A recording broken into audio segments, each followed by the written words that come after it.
raadiyoo sagalee Oromooti. Raadiyoon sagalee Oromoo torbanitti guyyaa 3 wixata roobii fi sanbata galgala keessaa sa'a 7 haga 7 walakkaatti dambalii gabaabaa meetirbaandii 16 yookaan kiiloohertzii 17,850 irratti qophiilee isiniif dabarsu amma jalqaba. Kun raadiyoo sagalee Oromooti.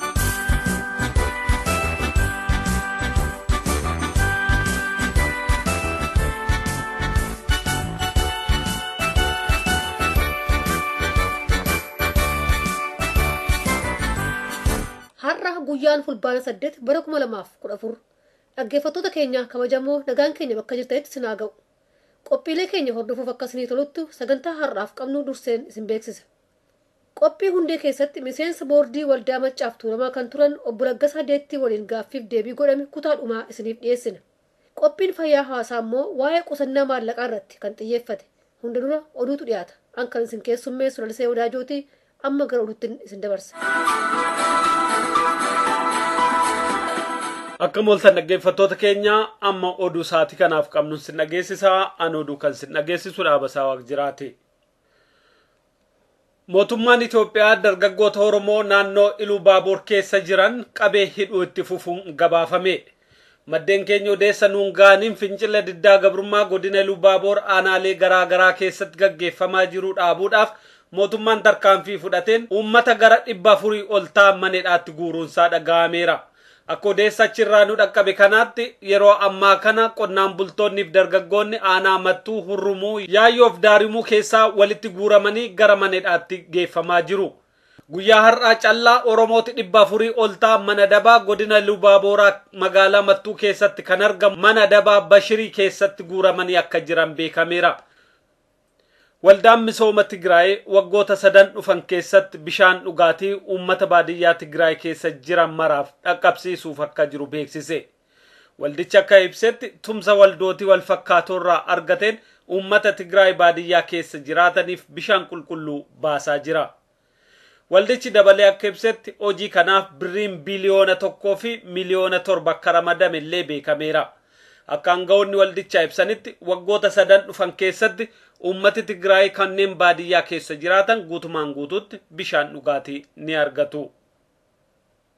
Baankii daldala Itoophiyaa keessaa birriin miliyoona 7 saamamuun himame. Akka keessa beektonni raadiyoo sagalee Oromoof himanitti maallaqni seeraan ala saamamaa jiru kun ammallee agam akka ta'e bira ga'amee hin jiru. Saamicha baankii kana keessatti adda durummaan kan bobba'an hoggantootaaf gaafatamtoota iccitii baankichaa beekan ta'uun illee beekameera. Dhiyeenya kana mootummaan Itoophiyaa hoggantootaaf gaafatamtoota gara 13 to'annaa jala oolchuusaa kan yaadatamuudha.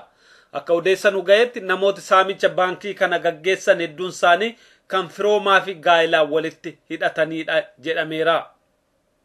Mootummaan Itoophiyaa akka manneen maxxansaa gaazexootaa fi barruulee mootummaa qeeqan hin maxxansine dhoksaadhaan ajajuun beekame. Maddi raadiyoo sagalee Oromoo Finfinnee irraa akka gabaasetti manneen maxxansaa marti oduuf gabaasa mootummaa qeeqan uummata kakaasanii fi waamicha diddaa gaggeessan kamiyyuu akka maxxansine ajajni dhoksaadhaan dhaqqabee jira. Kanneen diddaan maxxansan immoo akka cufaman akeekkachiisti cimaa itti kennamuusaallee beekameera. Sababa kanaa yeroo ammaa gaazexeessitoonni hedduun manatti maxxansiisan dhabanii akka jiran beekameera. Kun kanaan otoo jiru dubbataan mootummaa Itoophiyaa Shimallis Kamaal gaazexeessitoonni biyyarraa baqatan tokkollee akka hin jirre ibse. Gaazexeessitoonni biyyarraa kan ba'an rakkina dinagdee isaaniif malee waan mootummaan isaan barbaadeef miti kan jedhe obbo Shimallis Kamaal biyyi isaanii walabummaa pireesii kabajee akka jiru dubbata. Gareeleen mirga gaazexeessitootaaf falman akka ibsanitti immoo Itoophiyaan biyya gaazexeessitoonni keessaa baqachaa jiran keessaa sadarkaa olaanaa keessatti ramadamtee jirti. Oduun saatii kanaaf qabnu kanuma qophii hafe waliin nagaan nu tura.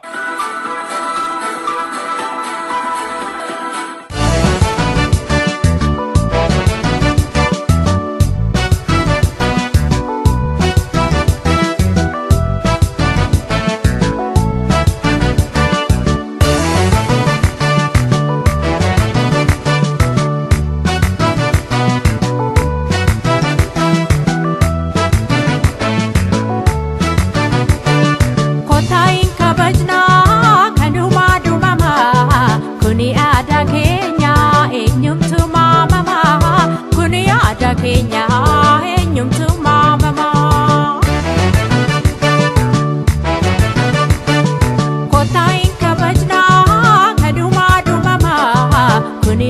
aadaa keenya eenyumtu maamamaa kuni aadaa keenya eenyumtu maamamaa.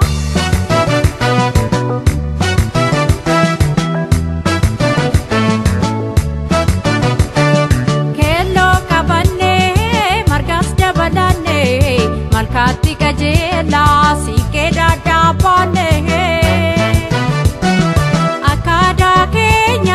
Waliin irreeffannaa kottaa hin ursinaa.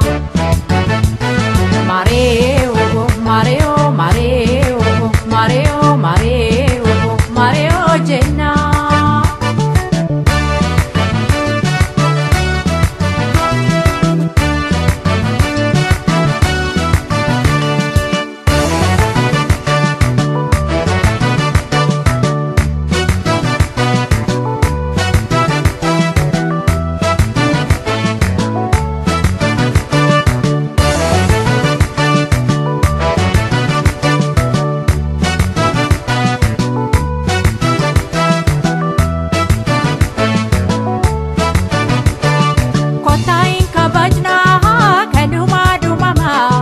Kuni aadaa keenya eenyumtu maamamaa kuni aadaa keenya eenyumtu maamamaa.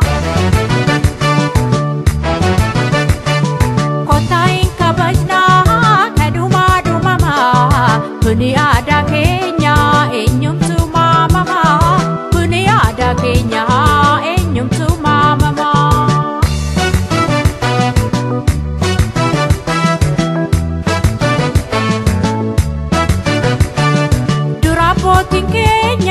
Finfinne eeganii wanta aadaa isaanii hundaa kabajanii nuti ijoollee isaanii sama irraanfannaa kottaan irreeffannaa. Araaraaf deemnaa araar yaa Waaqa araaraaf deemnaa araar yaa Malkaa waan dhufaan jennaa.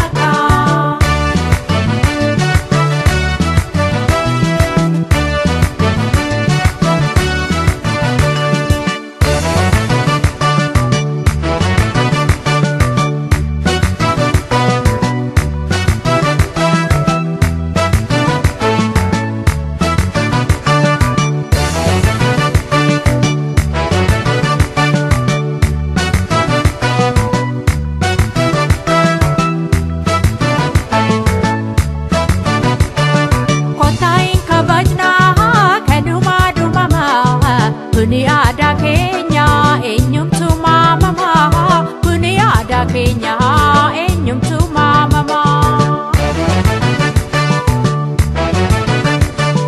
Kottaa hin kabajnaa kanumaa dhumamaa kuni aadaa keenya eenyumtu maamamaa kuni aadaa keenya eenyumtu maamamaa.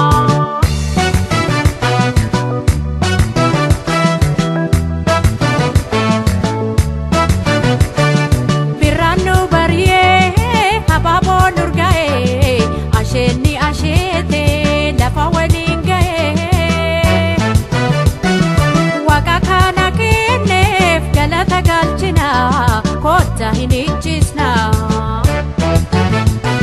Iyyoolee daree yaa baaboo daree iyyoolee daree ayyaanno gaadaree maaliif hin jennuree.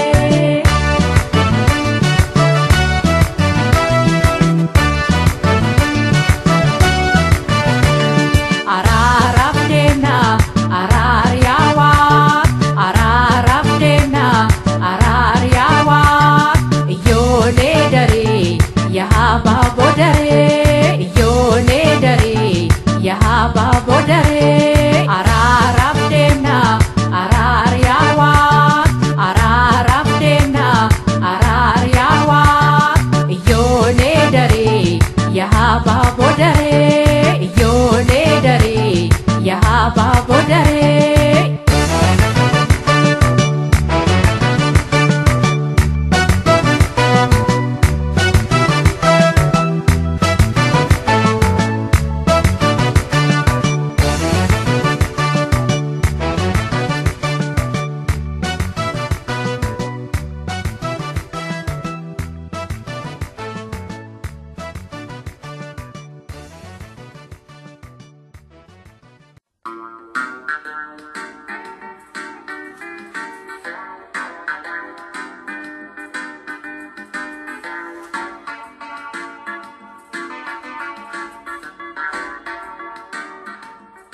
Qophii Hundee. Akka mooltan dhaggeeffattoota keenya kun torbaanitti sa'aatii kana kan isiniif dhiyaatu Qophii Hundeeti. Qophii Hundee har'aa keessatti gaafiif deebii obbo Laggasaa Deettii miseensa boordii waldaa Maccaaftuu Lamaa kan turan waliin goone kutaa lammaffaaf isa xumuraasaa qabannee dhiyaanneerra.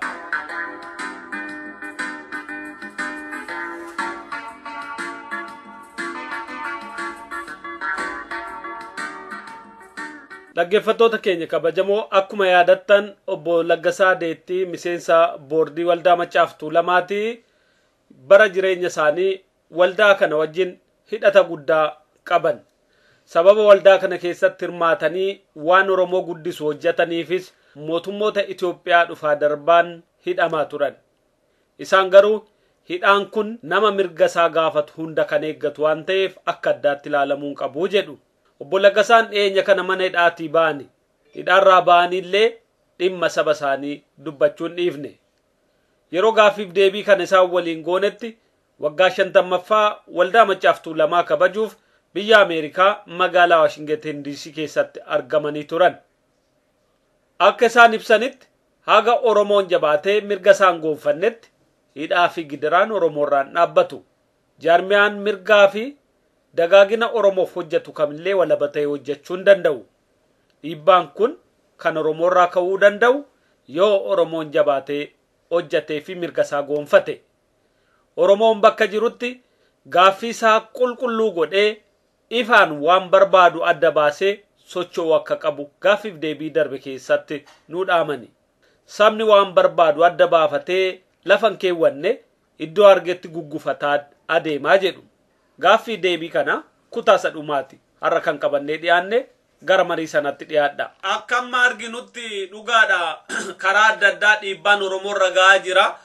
Biyya alaa kanarratti waggaa 50ffaasaa kabajuun kunoo seenaa Oromootiif maal gumaacha maal fayyada? Egaa amma waggaa 50ffaasaa kana odoo dhugaan jiraate odoo humni jiraate odoo Oromoodha jedhee biyya isaa miila lamaan dhaabbate handhuura Oromiyaa keessatti kabajamaa waggaa 50ffaa kun garuu ilmi Oromoo bakka hundaa haa jiraatu biyyatti nutti cufame bakka jirrutti immoo bannee yaadannoo namoota darbaniisan namoota dhugaadhaa darbaniisan namoota nu wareeggamaniisan yaadannoo isaanii kaafnaa aasxaan isaanii hin baduu dhaaf tokko uummanni Oromoo inuma balata waldaa kana han jedhurraa ka'anii alatti kabajame malee jaalataniitii wal dirqama biyya keessatti waan kabajuu dadhabaniif. Gama kaaniin haala amma jiru kanaan waldaa kana yoo maal godhan gara bu'aa caalutti ce'uu danda'a. Biyya alaattis haa ta'u biyya ollaattis haa ta'u iddoo kaanitti sin akka nama maanguddoo umurii guddaa waan kana keessatti argee hojii bu'aa argame kan argeetti yoo maaltu godhame caala guddachuu danda'a jettu. Amma akka yaadutti Oromoon kana booda odoo biyya qabnu odoo caffee qabnu odoo malkaa qabnu odoo tulluu qabnu waan handhuura Oromiyaa irratti uumame kun handhuura isaa irraa muranii cufanii ummanni keenya immoo ala jiru kun yaadannoo isaanii kabajuu isaanii kun tarii warra biyya keessa qiiqeffatanii gara fuulduraa waggaa har'aa biyya keessatti kabajuu hin danda'u jedhee yaada yoo cimne yoo qiiqeffatan anamma biyya alaatitti kabajamu kun qiiqeffachuun namarra jira akkamitti akkana ta'e maanguddoon shamarran dargaggeessi jaartiin jaarsi kana qiiqeffatee waan tokko murteeffachuu qaba waan tokko maal jechuudha biyya isaa keessatti deebi'ee waldeenyi kun dhaabbatee akka hoggaadhaan yaadannoo namoota keenyaa kabajamu godhuun isaanirra jira. Kuni ummata biyya keessa jiru karaa tokkoon qaanii guddaadha. Ummanni hammana baay'atu kun ummata baay'ina hammanaa qabu kun ummanni jagna qabu kun ummanni qabeenya qabu kun saba bicuudhaan reeshorree odoo addaa fudhanii bakkeedhaan qaban saba bicuudhaan cunqurfamee xiibtamee biyya isaa keessatti akka ayyaana isaan kabajne godhu kun yakka caalu kana maal godhutu irra jira ummanni Oromoo kana booda wanti kuni garbummaan kuni asuma irratti dhaabbachuu qaba. Abbaan tokko ilmoo isaa dhaalchisu qabeenya malee garbummaa muti. Ilmoo qabeenya dhaalchisu, ilmoo bilisummaa dhaalchisu, ilmoo biyya dhaalchisu. Garbummaan asirratti cituu qaba. Uummanni keenyaan biyya jiru xiiqeeffachuu qaba. Akkamitti kun ta'uu danda'e? Nuyi eenyu gadi jirra? Akka waan akka namaatti uume miira shan qabna. Abaarsa maal qabnaa? Tokko ta'uu dadhabnee sabni bicuun bara baraan nutti roorrisaa kana ofirraa karaa tokkotti haa karoorsinu jedhee uummanni kuni xiiqeeffatee ka'uutirra jiraan jedha karaa tokko. Gara dhumaarratti wanti isin ayyaana kanaan daattanii reediyoon kun uummata biyya keessaatti isin qaqqabaa biyya alaatti isin darbaa dhaamsi ga'uu qaba jettan wanti nan hin kaafne wanti dabarsitan hoo jiraate carraa isaa isiniifan kenna. Ani kanan dabarsu uummata Oromooti. Uummata Oromoo hundaa. Tokko warrumti mootummaa amma jiru kana jala reekaatu. Eessumaa ga'uu hin danda'ani. Oromoodha jarri kun. Amma odoo waa tokko maali Amaarri akka Amaaraa, Tigreen akka Tigree, Oromoon akka Oromootti wal duraa duuban hiriiraa jedhame. Jarri sun eessa dhaabbatu? Oromoo duuba dhaabbatu. Oromoo duuba dhaabbachuuf immoo qaanii amma isaanirra jiru. Kan ofirraa dhiquun isaanirra jira. Odoo isaan jiranuu uummanni Oromoo itti roorrifama. Lafarraa buqqa'aa jira, biyyarraa buqqa'aa jira, lafti isaa fudhatamee abaaboo warra alaa dhaabsisaniitoo itti daldalaa jiru. Kanaaf yaa uummata Oromoo wal ta'a yeroon hin darba. Warri mootummaa wajjin kaattanis waaroon ergisaa gaafa namarraa galtu nama qaaneechiti. Ijoollee keechanii yaada, biyya keechanii yaada, caffee keechanii yaada, malkaa keechanii yaada. Odoo isin jirtanuu qaaniin irratti adeemaa jira. Oromoo lafa dhabsiisaa jiru. Balleechaa jiru, sanyii keenya balleessaa jiru. Akka uummanni Israa'el Filisxeen godhaa jiru. Kanaaf tokkummaa keessa cimsaatiin meegaaf tokkorree tabbuma wantoota san irratti irree odoo ba'anii fincaanii waan baay'ee hojjeta galaana ta'eetu. Kanaaf eenyurraa waa tokko eeginaa dhugaa qabna jettanii dugdaan hin rafinaa. Dhugaadhaan abbaa humnaati yeroo ammaa kana addunyaa kana keessatti namni dhugaa qabu humna qaba nama humna qabu. Warra biraatirraa immoo wanta eegnu hin jiru. Oromoo irraa waan tokko eeggama. Addunyaan tuni nama humna qabu wajjin ijjatti malee nama yaraa nama laafaa wajjin hin ijjattu. Kanaaf yeroo humna qabaatanii warri humna qabu namaa mirmata. Kanaaf hojjataatii iyyadhaadhaa jedhee kan dhaamsa dabarsan. Obbo Laggasaa Deetti maqaa dhaggeeffattoota keenyaan galateeffachuu barbaannaa qophiin hundee har'aaf qabannee dhiyaanne kanuma qophii hafee waliin nagaa waariyaa.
Qophii fayyaa hawaasaa.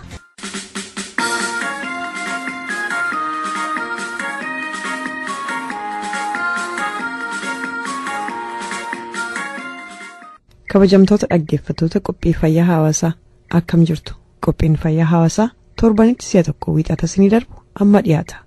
Kan qopheessee isinii dhiyeesses ana Leensaa Dinqaati. Mata dureen har'aa qusii maallaqaa fi dargaggummaa yookaan dhimma kana irrattis gorsituu qusii maallaqaa kan ta'e obbo Finfinne Birnan haasofsiisnee turre akka itti aanutti dhiyeessinaa nu hordofaa.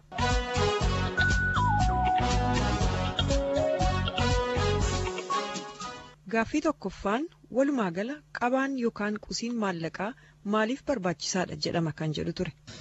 Okay, well, money matters because people trade it for goods and services.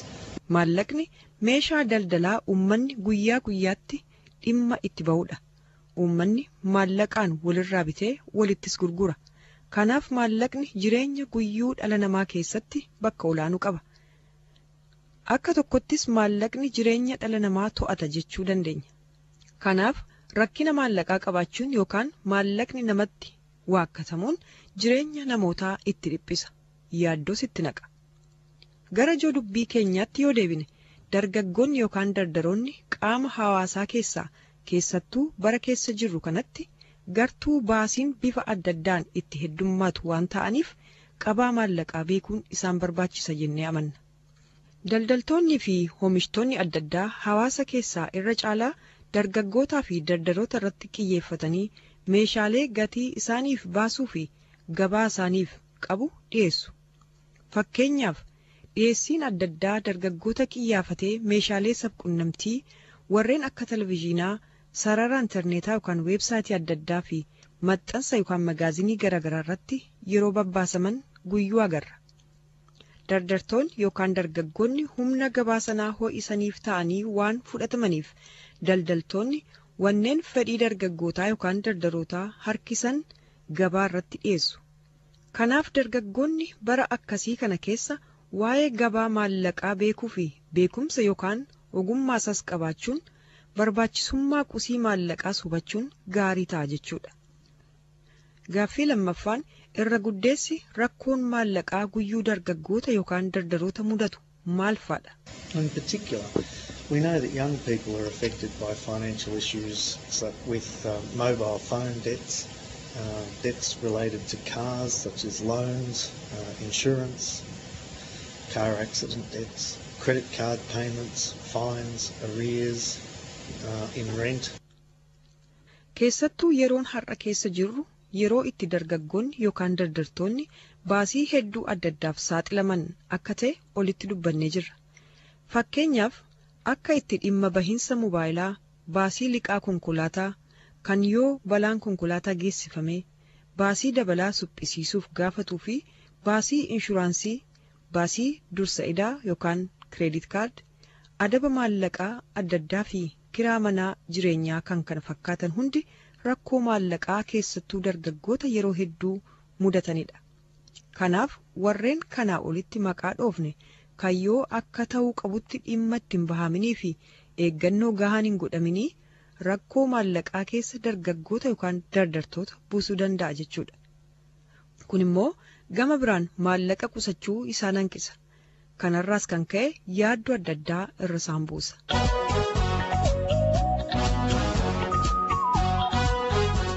Baasii maallaqaa kana ofirraa qusachuuf hoo maaltu isaan dadhabsiisa yookaan akka isaan qusachuu hin dandeenye maaltu taasisa jettee yaadda? Initially, they can use prepaid mobile phone accounts to help control how much is spent on your phone. Jalqaba irratti tarii dargaggoonni yookaan dardartoonni yeroo bifa bittaa fi gurgurtaan qacara yookaan kontiraata seenan gaafatamni isaanii maal akka ta'e akka gaariitti hubatan. Fakkeenyaaf waliigaltee yookaan kontiraata mobaayilaa seenuu yoo ta'e kontiraata bifa isa kamiitti akka seenan baasiinsaa hagam akka ta'u kan yoo akka waliigaltee isaaniitti dhimma ittiin ba'inis ammam akka dabala isaan kafalchiisu hunda sirriitti beekuu isaan barbaachisa. Kun egaa gaafatama ofirratti beekuu fi ofirrattis fudhachuu danda'u dargaggootaa mul'isa jechuudha. Fakkeenyaaf baasiin gatii mobaayilaa kaabdi jedhamu $29 baatitti gatiinsaa salphaadha. Kan yoo garuu haga hayyamamee olitti dhimmatti bahame kan sanii olii aankaabdi jedhamee fudhatama. Kan aankaabdi jedhamu kun egaa baasii maallaqaa dabala gaafata jechuudha. Kana yoo akka gaariitti hubatin kontraata mobaayilaa keessatti kaabdii fi aankaabdi kun wal nama duraa rukuta jechuudha. Kanaaf waliigaltee yookaan kontraaticha sirriitti beekuun gaarii ta'a. Karaa biraatiin wanneen dargaggoonni yookaan dardaroonni qalbifachuu qaban tokkoffaa ogguu liqaatti seenuuf jedhan ofirraa baasuu danda'uu isaanii dursanii beekuu qaban. Kana gochuu danda'uuf ammoo osoo liqaatti hin seenne dura maallaqa baasii saniif barbaachisu ol kaayatanii jiraachuu isaanii beekuu qaban. Kan yoo maallaqa liqaa saniif eegamuu ofirkaa hin qabaatin yookiin durumaan qusatanii hin jiraatin rakkoo isaanitti fida jechuudha. Kun egaa agam of danda'anii liqaa ofirraa baasuuf akka jiran ittiin of madaaluuf gargaara jechuudha. Kan lammaffaa kan yoo dalagaa isaanii abdatanii liqaatti seenuu ta'es dalagaan isaanii sun kan itti fufu ta'uu dura abdachuudha qaban. Kan yoo dalagaa sana yeroo ta'e booda dhiisuuf jiran ta'es dalagaa haaraa argachuuf hagam akka isaaniif salphatu tilmaammachuudha qaban.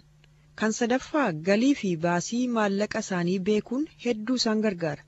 Meeqa akka argatanii fi meeqas akka baasan kan yoo beekanii liqaa yoo itti seenan illee ofirraa baasuu danda'uu fi hin dandeenye ofirratti abdii qabaatan jechuudha.